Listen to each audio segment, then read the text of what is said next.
Find the mode of the group data అని చెప్పేసి ఇలా ఇస్తాడు. Waiting days students. సో మోడ్కి ఫార్ములా ఖచ్చితంగా మీకు తెలిసి ఉంటుంది. గ్రూప్ డేటాకి mode is equal to L plus f1 minus f0 by 2f1 minus f0 minus f2 into H. So ఇక్కడ ఫార్ములా మనకు గుర్తుపెట్టుకోవడానికి ఒకటి వచ్చింది. మీరంతా 10th క్లాస్ కాబట్టి 1 0 1 0. సో ఫస్ట్ అందుకే మీరు f1 f0 అనుకోండి. ఇక్కడ కూడా అంతే, f1 f0. 10th పాస్ అయితే ఇంటర్ వెళ్తారు, 10th పాస్ అయితే ఇంటర్ వెళ్తారు. ఇది ఇలా గుర్తుపెట్టుకోండి. ఇంటర్ అంటే 2 years కాబట్టి ఇలా గుర్తుపెట్టుకోండి. f1 f0 f2 అని అనుకోండి.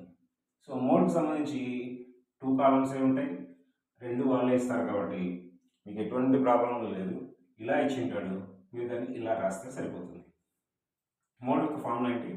L plus f1 minus f0 f1 minus f0 minus f2. So దీంట్లో మరి టర్నింగ్ పాయింట్ ఏంటంటే f1. టర్నింగ్ పాయింట్ ఏంటి? f1. ఏంటి f1 అంటే ఇచ్చిన వాటిలో ఇవన్నీ ఫ్రీక్వెన్సీస్ అంటాం.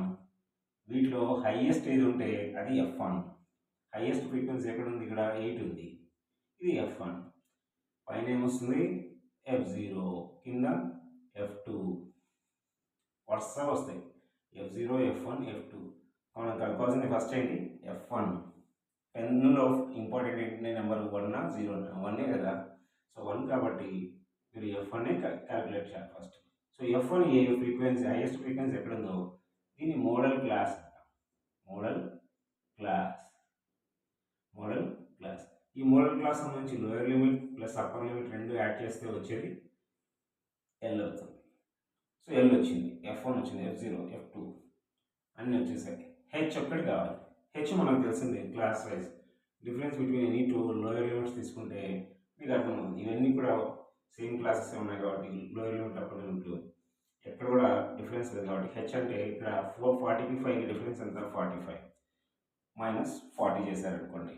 45 మైనస్ 40 చేస్తే ఎంత? 5 వస్తుంది. 50 మైనస్ 45 చేస్తే ఎంత? 5. So H 5. సో ఎల్ వచ్చేసి 50 ప్లస్ 50 బై 2 చేస్తే 100 అవుతుంది. 100 బై 2 చేస్తే 2 వస్తుంది, 50 వస్తుంది. 100 బై 2 చేస్తే 50. 50 ప్లస్ 50 బట్ ఎందుకు చేస్తున్నాం సార్? ఎల్ అవసరం లేదు కదా అంటే, ఇప్పుడైతే ఇవి వేరే డిఫరెంట్ ఇచ్చారనుకోండి 49 50 అలాంటప్పుడు పాయింట్లలో వస్తుంది. అది అలవాటు కావడానికి మీకు ఇదే ఇస్తున్నాం. ఎల్ ఎంత? 50. నెక్స్ట్ ఎల్ 50, f1 ఎంత? L 50 f1 8. ఇలానే రాసుకోండి. f0 3, f2 6, h 5. ఇప్పుడు ఈ ఫార్ములాలో సబ్స్టిట్యూట్ చేస్తే మనకు ఆన్సర్ వస్తుంది అన్నమాట. చూద్దాం. So L is equal to 50, f1 is equal to 8, f0 is equal to 3, f2 is equal to 6, h is equal to 5. So f1 అనేది హైయెస్ట్ ఫ్రీక్వెన్సీ కదా, అలా గుర్తుపెట్టుకోండి. So mode is equal to L plus, L అంటే 50 plus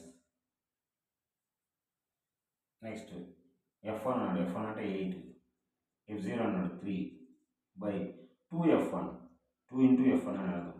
2కి fకి 1 మధ్యలో ఏం లేదంటే into ఉన్నట్టు. 2f1 అంటే 2 ఇంటూ 8 మైనస్ f0 ఎంత? 3, f2 అంటే 6 బై h అంటే 5. సో ఫస్ట్ ఏంటంటే ఇలా ఉన్నప్పుడు దీన్ని సింప్లిఫై చేసి సింగిల్ డిజిట్లుగా మార్చుకోవాలి. సింగిల్ లేదా పైన మాత్రం ఒక నెంబర్, కింద మాత్రం ఒక నెంబర్ ఉండేట్లు మార్చుకోవాలి. ఇట్లా మైనస్లు ప్లస్ ఉన్నప్పుడు క్యాన్సిలేషన్స్ చేయకూడదు అనమాట. 50, 8 మైనస్ 3 ఎంత? 8 మైనస్ 3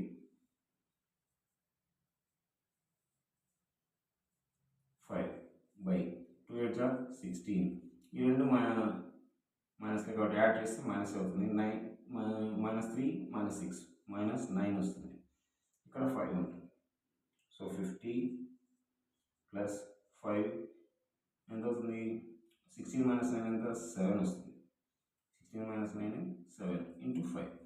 సో 25 వస్తుంది. 25ని 7తో డివైడ్ చేసాం అనుకోండి,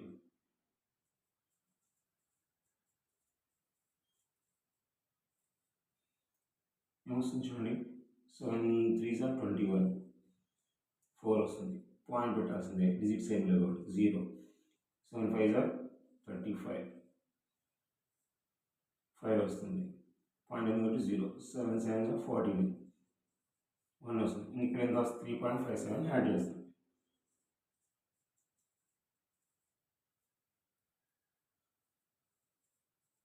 సో 50ని ఇలా వేస్తాము, పక్కన ఏం లేవు కాబట్టి జీరోస్. 0.57 వేసేసి 3 వేసేసి ప్లస్ వేస్తాం. 7 5 0 ప్లస్ 3 3 53. సో ఆన్సర్ ఎంత? 53.57. ఇది మోడ్.